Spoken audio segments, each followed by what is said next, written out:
안녕하세요 여러분, 세상들어보기입니다. 네, 오늘은 23년 10월 26일이고 목요일입니다.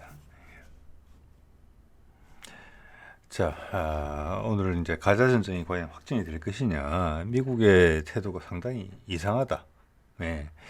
자, 이것이 미국의 가장 최근에 중동에서 한 전쟁이 아마 부시 아들 부시 행정부 때 이제 이라크 침공, 뭐 아프가니스탄 침공 이런 것인데, 미국이 이제 제목에서 말씀드린 것처럼 스스로 내린 결정이 지금 당혹해한다, 이런 표현을 드렸는데, 그 가장 큰 이유가를 짐작해 보자면은 세계 여론이 미국의 뜻에 동의하지 않는다. 이것을 미국이 이제 체감하고 있다. 이제 그런 증거들이 지난 하루 이틀 사이도 더욱더 나타나고 있다. 자, 과연 이 상황에서 미국이 빚을 더 내서 우크라이나 정부와 애기 그리고 중국까지 견제하는 세 가지 전쟁을 동시에 할 수 있겠느냐? 자, 이런 이제 궁금증에서 출발하는 것이죠. 예. 자, 이제 먼저 다뤄야 될 가장 큰 사건은 이 사건인 것 같아요. 현지 시간 수요일, 우리 시간으로 따지면 뭐 오늘 아침 정도 되겠네요. 자, 스푸트니크 보도를 보면은 미국에서 새로운 하원 의장이 나왔는데 기존에 언급되던 사람들이 아니고 어떻게 보면 제3자가 됐어요. 그리고 이제 국회의원 경력도 이제 상대적으로는 다른 하원 의장들에 비해서는 좀 짧은. 근데 이 사람 이름이 이제 마이크 존슨인데 루지애나주에서 한 3선인가 4선인가 되는 국회의원이에요. 자, 이 사람의 성향을 살펴보는 게 되게 중요하죠. 예. 어제 제가 이제 바이든이 이스라엘에서 네타냐후를 만나고 돌아온 이후에 140조 원에 달하는 추가 지원 을 국회에 요청했죠. 의회에 통과시켜달라고. 자, 거기에 지금 이제 그 하루 이틀 이후에 지금 마이크 존슨이 하원 의장에 당선된 것인데 공화당이죠. 지금 공화당이 다수당이니까 바이든은 민주당이고. 자, 이 사람의 성향을 보면은 이런 거예요. 이 사람은 기독교적인 색채가 강한 그런 지역에서 태어났죠. 루이지애나 남부. 게다가 기독교적인 색채가 강한 기독교 근본주의자적인 그런 색채가 강한 길을 걸어왔어요. 예를 들어서 미국에서 그 낙태 반대 뭐 이런 것까지 포함해서. 자, 그렇기 때문에 이스라엘에 대한 지지에는 엄청나게 적극적이에요. 자, 그런 면에서는 이제 바이든이 말한 부분, 이스라엘에서 그 부분을 일치하는 부분이 있죠. 그와 반대로 우크라이나전에 대해서는 반대 의사를 그대로 밝혀왔던 사람이에요. 자, 이런 부분이 있어요. 이런 부분이 이제 어떻게 보면은 바이든 행정부가 취해야 될 미국의 방향과 상당히 일치하는 부분이에요. 두 개의 전쟁을 동시에 할 수 없다. 그렇지만 행정부 입장에서는 본인이 벌인 일이니까 포기한다 말하기는 어렵잖아요, 지금. 그런데 의회의 힘을 빌려서 그것도 상대당이 강요하는 부분이라 어쩔 수 없이 그렇게 됐다. 이런 것을 모색하기 상당히 좋은 그런 구도로 돼 있어요, 지금. 의회와 행정부의 관계가. 예. 자, 그까지는 충분히 이해가 되죠. 그러면 이제 이스라엘에다가 어떻게 보면 집중을 해야 되는 거죠. 예, 집중을 하는데 그게 미국의 가치와 일치한다. 미국의 이미 기독교 영향력은 상당히 쇠퇴해 있지만 지금 기댈 때는 또 그거밖에 없다. 이런 것도 느껴져요. 안타까움도. 자, 그런 것과 바이든이 일치하는 부분도 있다. 예, 바이든은 그것을 재선에 활용하려고도 하겠죠. 근데 바이든의 행보를 보면 100%또 그런 것 같지도 않아요. 우크라이나를 버리는 카드는 맞기는 맞는 것 같은데 이스라엘전을 행하기에는 너무 걸림돌이 많다는 게 행정부의 입장이에요. 원론적인 입장에서는 의회의 입장이죠. 이렇게 할 수 있지만 실제 세상에 이제 모든 변화무쌍함을 다 아울러야 되는 행정부는 현실에 대한 감각이 의회보다는 더 높지 않느냐 이런 생각이 들어요. 자, 이 이스라엘전을 이제 가자전이죠. 가자 전쟁을 맞이하는 미국 정부의 어떤 대응 정도, 얼마나 면밀하냐. 이걸 살펴볼 수 있는 게 이 스푸트니크 기사를 보면 알 수 있어요. 이게 뭐냐면은 슬리반이죠. 제이크 슬리반인데 우리말로 하면 국가안보보좌관이에요. 용산에 있는 미국은 백악관에 있는 그가 하마스가 이스라엘을 침공하기 며칠 전에 미국의 어떤 잡지를 위해서 글을 썼었어요.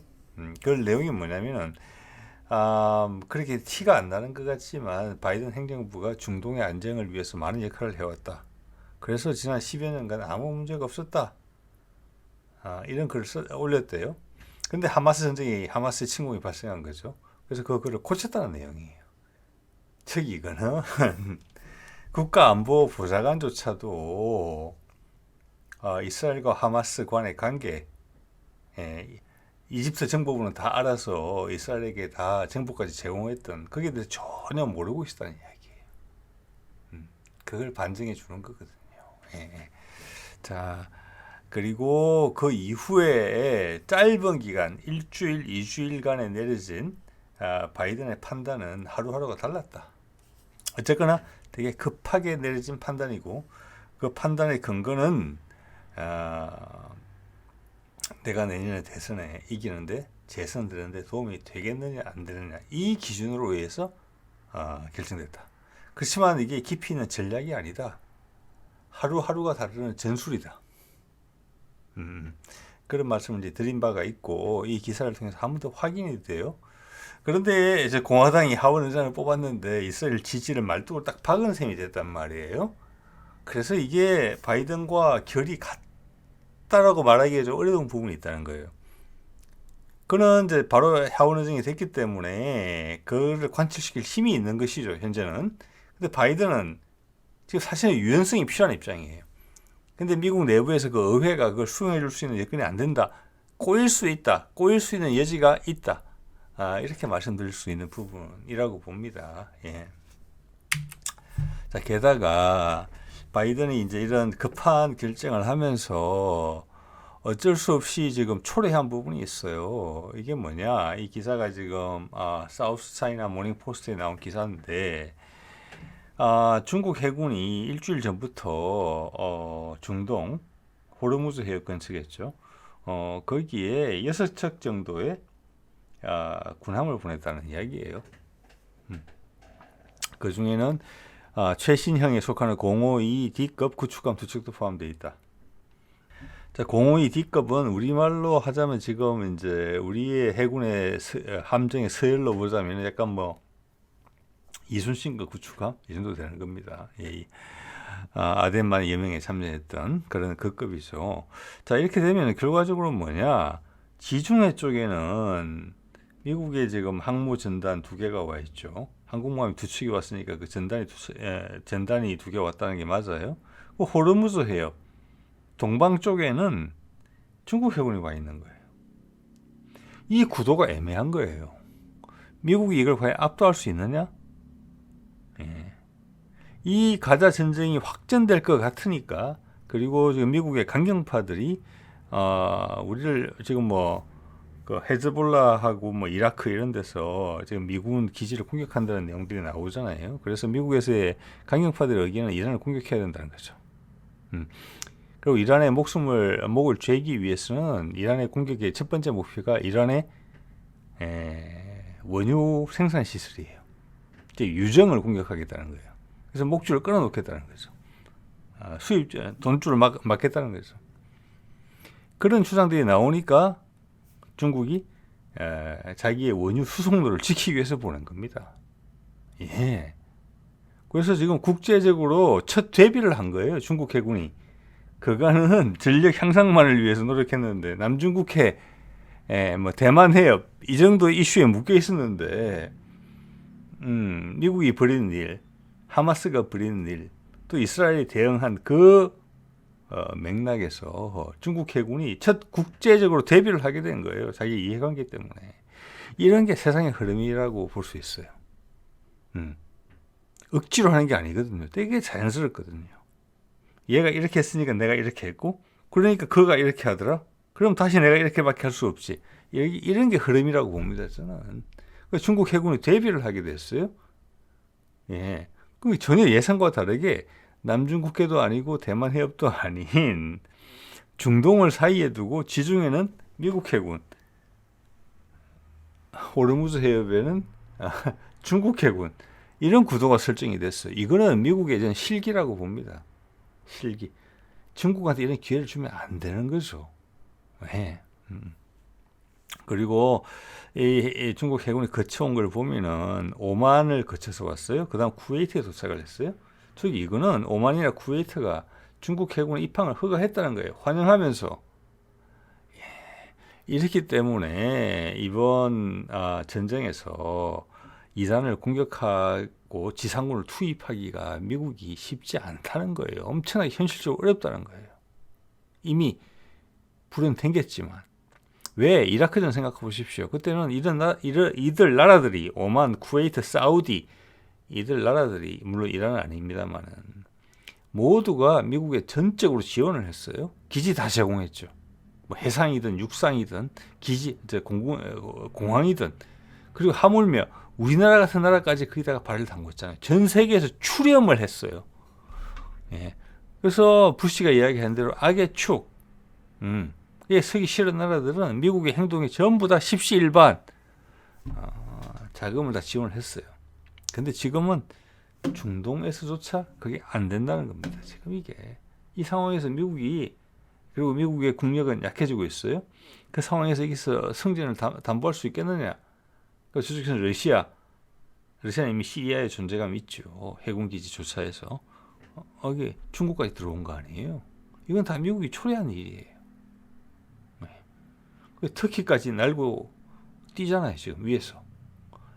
에르도안이 엄청나게 강한 발언을 했습니다. 이스라엘에 대해서.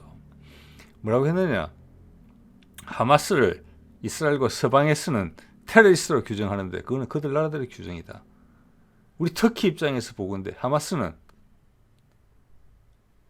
해방자들이다. 우리말로 하면 독립군들이다. 이렇게 표현했어요. 네. 그가 바보입니까? 아주 노회한 정치인이에요. 중동의 흐름을 알고 거기서 주도권을 잡기 위해서 하는 말이에요. 그리고 어제도 말씀드렸지만 터키는 군사적으로 주도권을 잡을 수 있는 나라예요. 거기서 이스라엘이 가장 걱정해야 되는 나라가 군사적으로 터키예요. 터키에 이렇게 치고 나가면 사우디, 카타르 국방력은 약하지만 돈이 많은 나라들이 터키를 지원할 수밖에 없는 구도로 가게 돼요. 네. 그래서 치고 나오는 겁니다. 에르도안이 내가 치고 나갈 수 있겠다 싶어서 치고 나가는 거예요. 그게 이런 게 들어있는 겁니다. 예. 그렇기 때문에 미국이 미적되고 있어요, 지금. 예. 자신의 어떤, 선거라는 그런 측면 때문에, 미국의 여론이라는 측면 때문에, 네타냐후의 강경 노선에 약간 밀리는 듯 하면서 올라탔지만, 며칠 한 일주일 시간이 지나면서 보니까 이게 상황이 그렇지 않다는 거죠. 그래서 네타냐후가 가자 진공을 하고자 하는 것을 지금 떠말리고 있는 상황이라고 저는 그렇게 봐지거든요. 여러 이유를 대면서. 예. 근데 네타냐후 입장에서는 초조해지는 거죠. 이게 시간이 갈수록 나의 동력은 떨어지고 상대방은 체계적으로 연합전술을 구축하는 게 눈에 보이거든요. 미국은 지금 어버버버 하고 있는 거죠. 이렇기 때문에 네타냐후가 본인 스스로의 판단으로 돌발적인 행동을 할 가능성이 커져요. 그러면 미국에도 큰 손해고 엄청난 손해죠. 네타냐후는 이스라엘의 멸망으로 갈 수 있는 그런 상황이 전개될 수 있어요. 그것 또한 흐름이에요. 다 각자 이유가 있어요. 이런 게 무섭더라고요. 이게 흐름이에요. 각자 다 이유가 있어요. 근데 그 이유들의 모임의 결과도 정해져 있죠. 당연하고 좀 전에 말씀드린 것처럼 미국의 인류 국가에서 추락하는 거, 이스라엘의 명망이 흔들리는 거, 이게 결론이에요. 그렇게 된다면. 근데 지금 당장 봐서는 다 그렇게 할 동인이 있어요. 동기가.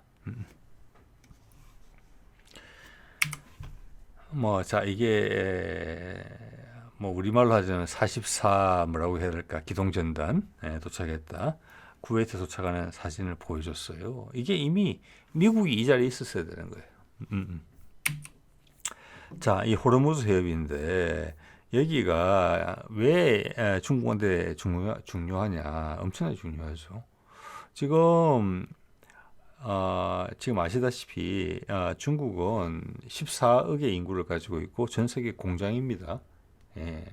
그리고 짧은 시간 내에 석탄에서 지금 석유, 그다음 천연가스, 친환경 이렇게 옮겨가야 되는 큰 부담을 안고 있는 나라예요.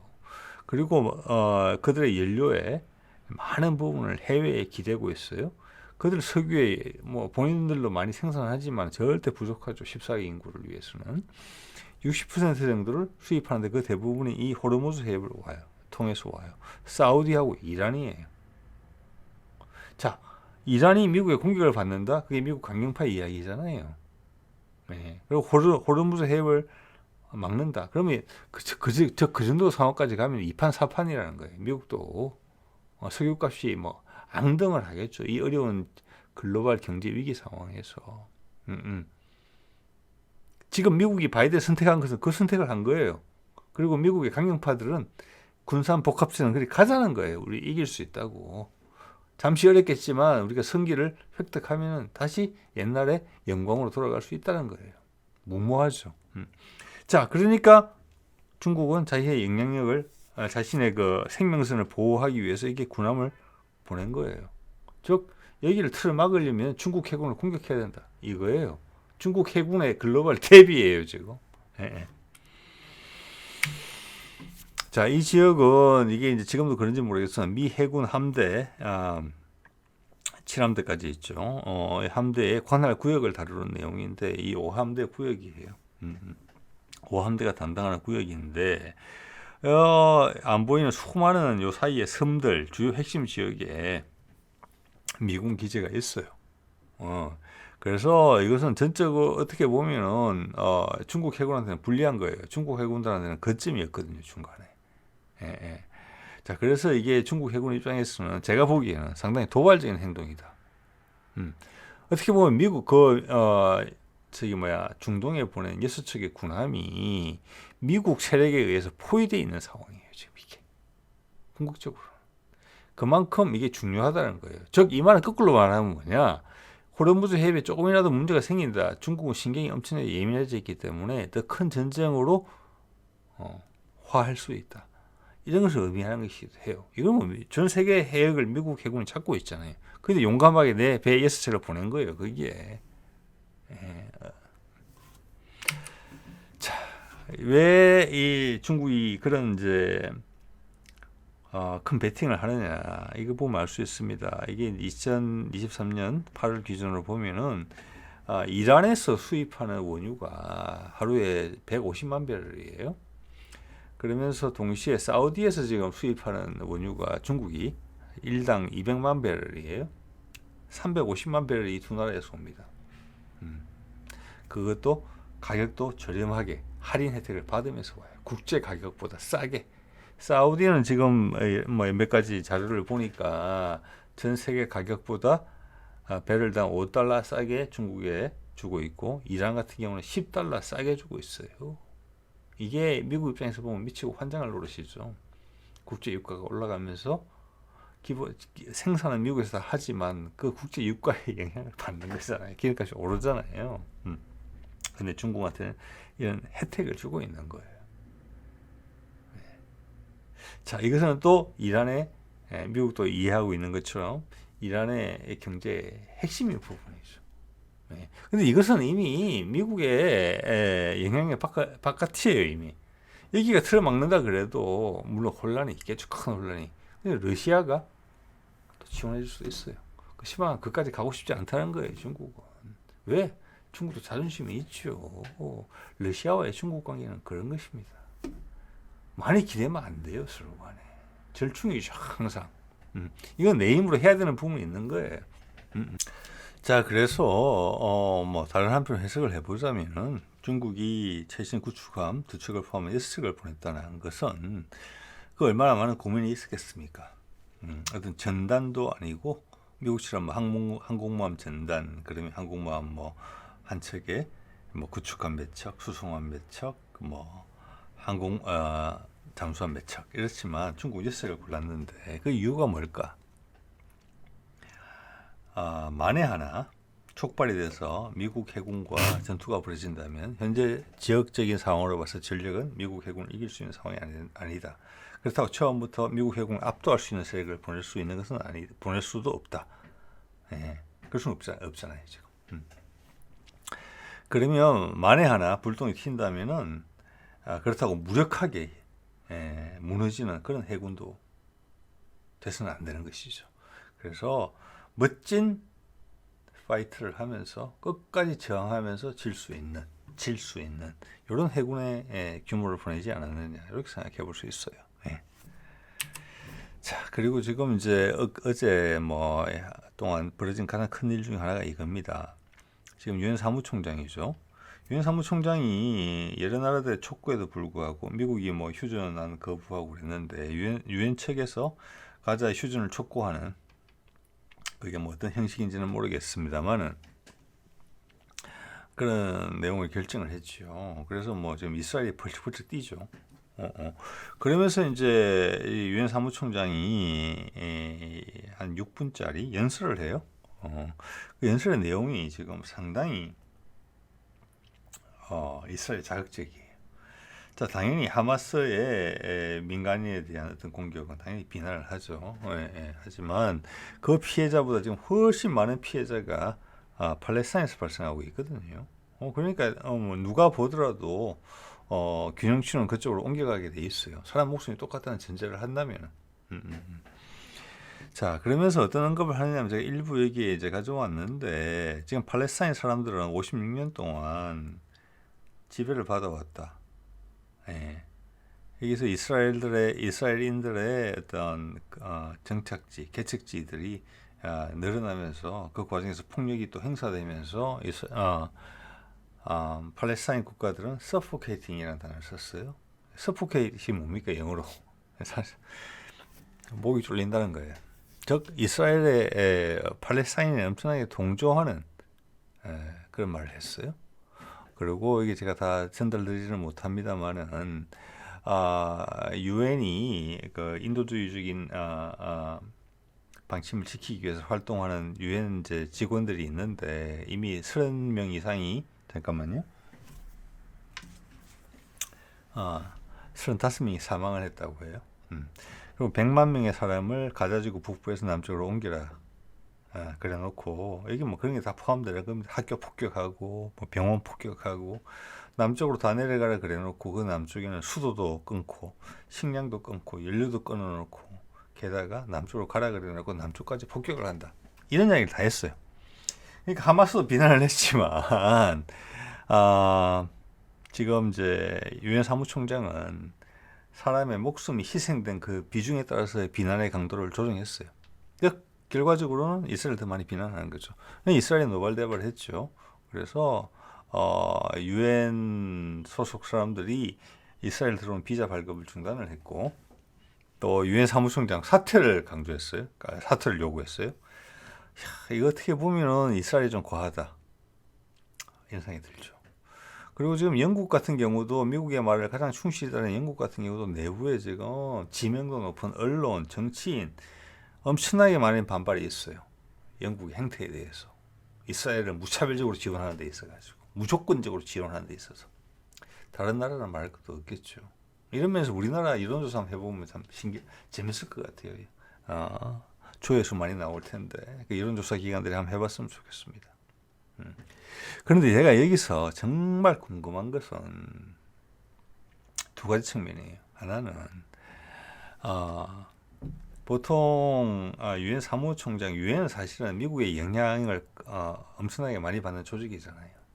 이게 미국의 입장인가 이런 생각이 들거든요. 예. 미국이 막상 미국의 여론을 의식해서 이스라엘 지원을 했지만 실상 뚜껑을 열어보면은 이걸 계속 갈 수 없는 상황이다. 예. 그래서 미국 입장에서는 미국 여론도 호응을 해주고 그래서 표도 잃지 않고 더 얻고 거꾸로는 실리적인 면에서는 이 전쟁을 계속 할 수가 없기 때문에 유엔을 등장시켜서 우리가 이걸 계속 할 수 없다. 국제적인 여론에 밀려서.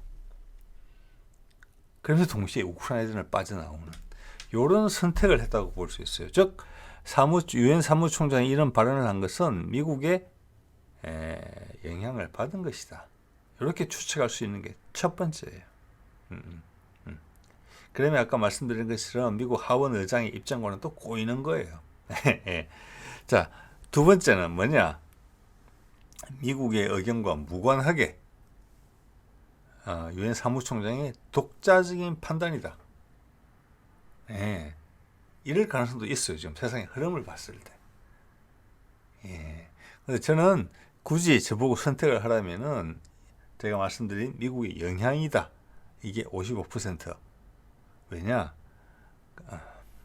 지금 가자 지구의 진공을 이스라엘이 못하고 있잖아요. 뭐 날씨 핑계대고 여러 가지 핑계대고 그러면서 자그마한 중규모 작전을 하고 있어요. 그건 이스라엘의 자존심을 표현하는 거예요. 공습도 계속하고 있어요. 그렇지만 본격적인 진공은 못하고 있어요. 왜 그러느냐? 갈수록 동력이 떨어지는 거거든요. 네타냐후도 마음이 급하죠. 내부에 반대색이 분명히 크게 있잖아요. 나라가 내전 이야기까지 나왔잖아요. 이스라엘 네타냐후의 독재 정책 때문에 마음이 급해요. 그리고 다른 반대 진영은 대오를 구축하고 있고. 그래서 진공을 왜 못하느냐? 미국이 말리기 때문에 못한다. 이렇게밖에 해석이 안 되거든요. 그래서 제가 여기에서 5%를 더해서 55%를 주는 겁니다. 미국의 영향력으로 이렇게 행동을 한다. 즉 미국이 겉으로는 이스라엘을 지원한다. 라고 세계적으로 그리고 국내적으로 미국 국내적으로 다 얘기하지만 뒤로는 현실적으로 이렇게 한다. 자기가 그 말 할 수는 없잖아요. 이율 배반적이니까. 이 중에 두 개의 상반되는 기준을 가지고 말을 하는 거니까. 그래서 유엔을 통했다. 이렇게 볼 수 있는 게 있고 45%는 유엔 직접적으로 이야기를 한 것이다. 이렇게 본다는 것입니다. 자, 그러면 이 상황이 지금 우크라이나전과 가장 다른 상황, 미국이 가장 부담스럽게 느끼는 상황이 뭐냐? 세계 여론이에요. 여론. 자, 그래서 예전에 이거 내용을 보다 보면 이 생각이 났습니다. 이게 잘 보이실지 모르겠는데 한 10여 년 전에 나온 책인 것 같은데 이 미국 사람이죠. 제레미 리프킨. 공감의 시대. 이렇게 해놓고 적자 생존을 끝났다. 이제는 오픈 소스와 협력이 이끄는 산업혁명의 시대, 3차 산업혁명. 옛날 책인 것 같죠. 3차, 요즘 4차 산업이라고 그러는데. 자, 이겁니다. 경쟁의 시대에서 공감의 시대가 된다. 자, 이거는 서구 학자의 이야기고 우리들은 내부적으로 이미 느끼고 있는 거죠. 제가 뭐 최근에 문화의 힘에서 드린 말씀하고도 일치하는 거예요. 우리 선배들이 했던 이야기하고. 이제는 위에서 통치하는 시대가 아니라 지도자의 위상이 끌고 가는 지도자가 아니라 국민의 뜻을 조율하고 취합해내는 지도자의 상이 되어야 된다. 그게 앞으로 세상이다. 그러면 그렇게 되려는 전제가 뭐냐? 국민들이 더 똑똑해진다. 그거예요. 거기는 인류의 기술 발전이 그 근원이 된다. 그죠? 옛날 몇 개의 신문으로 9시 뉴스 하나로 우리 전 국민의 여론을 조장할 수 있는 그런 시대는 지났다는 거죠. 자, 그렇기 때문에 공감의 시대로 간다는 그 전제가 무서운 겁니다. 공감을 하려면 뭡니까, 여러분? 우리 드라마나 노래가 전 세계에서 인기가 있는 이유가 뭐겠습니까? 이 공감 능력이 뛰어나기 때문에 그래요. 그건 우리 DNA예요. 우리 조상들이 했던 경험. 그게 지금 나타나는 거예요. 우리는 그 기억을 못하지만. 우리의 웃음 코드, 우리의 울음 코드, 전 세계를 압도하고 있거든요. 그만큼 우리의 공감 능력은 깊이가 있다는 거예요. 이제 우리가 깨닫는 거예요. 그런 시대가 왔으니까 우리 뜻을 표출하고 세상들한테 공감해 줄 수 있는 도구가 생겼다는 거예요. 자, 공감의 시대로 가기 위한 가장 기초적인 게 뭐겠습니까? 말하면 쉽죠. 공감의 시대는 심리적인 거 같잖아요. 내가 상대방을 더 잘 이해하면 되겠다.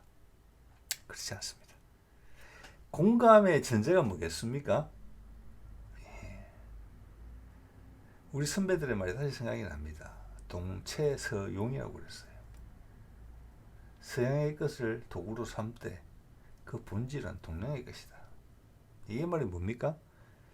서양이 이때까지 해온 거, 우리가 쓰는 SNS, 유튜브, 뭐 텔레그램, 트위터, 카카오톡, 그게 서양이 만들어 놓은 서용이에요.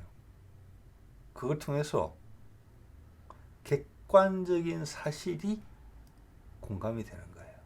객관적인 사실이 서양에서 말하는 과학적인 것이 실체적 진실이 서로 공유되지 않은 다음에는 공감할 수가 없는 거예요. 너무나 당연하죠. 너무나 이상하죠. 그러면 가자지구 병원 폭격에서 500명 이상의 사망자가 낸 그 사건에 대해서 실체적 진실에 대해서 알아야 되는 거잖아요. 그래야지 내가 공감을 할 수 있는 거잖아요. 이스라엘인들한테 공감을 하든 팔레스타인인들한테 공감을 하든 역사적인 실체든 과학적인 검증이든 그게 동체 서용의 서용입니다. 그 다음에 뭐냐? 동체, 사람 사이에 마땅히 해야 될 거, 옳고 그런 거, 공감이죠. 거기서 판결을 하고 결정을 하고 행동을 하는 거. 서양 사람들은 그것을 굳이 그들의 방식대로 공감의 시대라고 표현을 한 겁니다. 그 과정이 필요한 것이 그런 것이고 지금 그런 것이 맞닥뜨려졌다. 서양 사람들이 기껏 할 수 있는 것은 공포심에 질려서 아마게돈이 올지 모르겠다. 전 세계 핵전쟁으로 멸망할지 모르겠다. 그런 생각을 하는 와중에 그 다음 세대 희망에 대한 이야기는 없거든요. 그걸 우리가 줄 수 있겠다. 우리의 깊이로. 우리도 더 파야 되겠죠. 부딪혀 봐야 알겠지만 그런 희망을 가져봅니다. 예. 자, 그렇기 때문에 지금 아까 말씀드린 대로 유엔의 지금 입장이 이때까지 지난 수십 년간의 행태를 봤을 때 미국의 영향력 하에 있다고 봐지는 건데, 그래서 보면은 미국이 되게 이중적인 행태를 취하고 있다. 결과적으로는 이 기회를 통해서 우크라이나 버리고 이스라엘도 점수 맞다고 빠지겠다 이런 거예요. 그것을 네타냐후가 모르겠느냐? 안다. 곧 알게 될 거다. 고삐를 주지 않고 있다. 그러면 미국의 뜻과 어긋나게 돌발적인 행동을 할 수 있다. 예. 스텝이 꼬인 미국이라는 것을 다른 말로 설명하자면 약해진 미국이거든요. 쇠약해진 미국이거든요. 즉 네타냐후가 지난 몇십 년간 미국의 충복이었는데 지금 한 10년간 뜸하더니 보니까 엄청 약해졌네. 이걸 확인했다. 내 마음대로 하겠다. 왜? 나도 살아야 되니까. 이스라엘 국민의 전체 뜻과는 무관하지만 난 살아야 되겠다. 이게 독재자죠. 국민을 희생시키니까. 자기의 뜻을 위해서. 욕심을 위해서. 이렇게 될 가능성도 있다. 이런 면이 보입니다. 자, 이걸 보면은 이런 것을 국내에 한반도 상황에 이렇게 투여해 보면은 우리도 거기서 과연 크게 다르지 않다. 우리가 남북 간에 우리 한민족이 이스라엘과 팔레스타인은 다른 민족을 하나로 묶어두려고 했더니 계속 문제가 생겼잖아요. 그래서 두 개의 민족에게는 두 개의 각각의 나라를 이런 말이 나오는데 우리는 수천 년간 한 나라였는데 그걸 두 개, 한 민족이고 한 나라였고 그걸 두 개로 떼어낸 지가 70년밖에 안 됐는데 그러면 당연히 이것을 다시 한 나라로 만들어야지 이렇게 말을 한다면 국제적인 호응이 있겠습니까? 없겠습니까? 우리 마음속에서는 뭐라고 이야기하겠습니까? 그 과정에서 필요한 것이 남북 간의 공감인데, 그죠? 그 공감을 위해서는 앞서 말씀드렸다시피 객관적인 사실, 실체적인 사실에 대한 증거들이 필요한 것이죠. 자, 아까 말씀드렸지만 여러 가지 기술적 발전으로 인해서 서용으로 인해서 동체 서용에 우리가 곧 그런 것을 맞닥뜨리게 된다. 자각을 하게 될 시기가 다가오고 있다. 뭐 이런 생각도 또 들지요. 예. 자, 오늘 이 정도 하겠습니다.